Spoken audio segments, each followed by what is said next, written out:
নমস্কার বন্ধুরা, the nature and god YouTube চ্যানেলে আপনাদের সকলকে স্বাগত জানাই। বন্ধুরা, শীতকালে যেরকম জবা, চন্দ্রমল্লিকা, গাঁদা, বোগেনভেলিয়া, ডালিয়া, পিটুনিয়া ইত্যাদি ফুল যেরকম ফোটে, সেরকমই আমাদের ছাদ বাগান আলো করে থাকে বিভিন্ন রকমের গোলাপের জাত।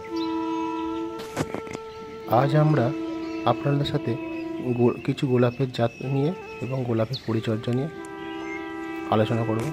বন্ধুরা,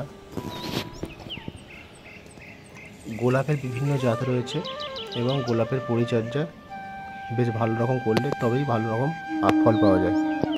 আমার ছাদ বাগানে সেরকমই কিছু গোলাপের জাত রয়েছে। আজ সেইগুলি সম্পর্কে কিছু আলোচনা করব। গোলাপ ফুলের কেয়ার কীরকম করতে হয়, গোলাপ ফুলকে কীরকম ফার্টিলাইজার ইউজ করতে হয়, গোলাপ ফুলে কীরকম কীটনাশক প্রয়োগ করতে হয়, সেই সম্পর্কিত কিছু তথ্য আপনাদের সাথে শেয়ার করব। এবং এর মাটি কীরকম করতে হয়, প্রচুর পরিমাণে ফুল পাওয়ার জন্য কীরকম পরিচর্যা করতে হয়, সেই সম্পর্কে ভিডিওতে বিস্তারিতভাবে আলোচনা করা হবে। যারা ছাদ বাগানে গোলাপের চাষ করতে চান তাদের জন্য এই ভিডিওটি। বন্ধুরা, বাজারে বিভিন্ন রকমের গোলাপের জাত রয়েছে।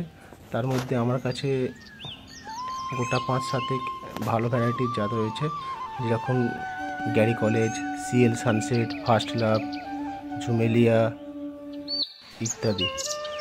সেই গাছের ফুলগুলি সম্পর্কে আপনার সাথে শেয়ার করছি, ভিডিওগুলো দেখুন। এগুলি আমি মিনি গোলাপের কিছু গাছ। বন্ধুরা, গোলাপ গাছ থেকে প্রচুর পরিমাণে ফুল পাওয়ার জন্য এতে প্রচুর পরিমাণে খাবারের প্রয়োজন পড়ে এবং একে যথেষ্ট পরিমাণে কেয়ার করতে হয়। আমি বারবারই ভিডিওতে বলেছি যে সবসময় জৈব পদ্ধতিতে গাছ চাষ করুন।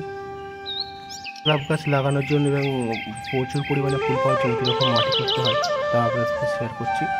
বন্ধুরা, একটি 10 ইঞ্চি টবের জন্য 50 গ্রাম শিং গুঁড়ো এবং হাড় গুঁড়ো, সামান্য পরিমাণে পাতা পচা সার অথবা গোবর সার এবং সামান্য পরিমাণে হিউমিক অ্যাসিড ও সামান্য পরিমাণে এপসাম সল্ট ইউজ করে গাছটি লাগাতে পারেন। এবং গাছ লাগানোর 1 মাস পর থেকে আপনাদের আসল কেয়ার বা পরিচর্যা শুরু হবে। বন্ধুরা, গোলাপ গাছে নানা রকম মাকড় এবং পাতা খাওয়া পোকার আক্রমণ ঘটে। সেই থেকে আপনাদের রক্ষা পাওয়ার জন্য কাকা কীটনাশকটি ইউজ করবেন। এটি ন্যাচারাল এবং ভালো পরিমাণে সুফল পাওয়া যাবে। এছাড়া 15 দিন অন্তর সাপ ফাঙ্গিসাইড আপনারা ইউজ করবেন।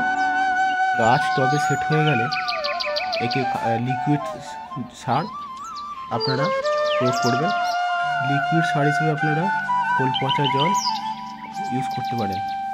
এছাড়াও খোল পচা জল হিসাবে সঙ্গে আপনারা সামান্য পরিমাণে 10-26-26 আর পটাশ ইউজ করতে পারেন। প্রচুর পরিমাণে ফুল পাবেন। বন্ধুরা, যদি ভিডিওটি ভালো লেগে থাকে অবশ্যই ভিডিওটি একটি লাইক করবেন, চ্যানেলটি সাবস্ক্রাইব করবেন এবং ভিডিওটি শেয়ার করবেন। আজ এইটুকুই, নেক্সট ভিডিও আবার দেখা হবে। সবাই ভালো থাকবেন।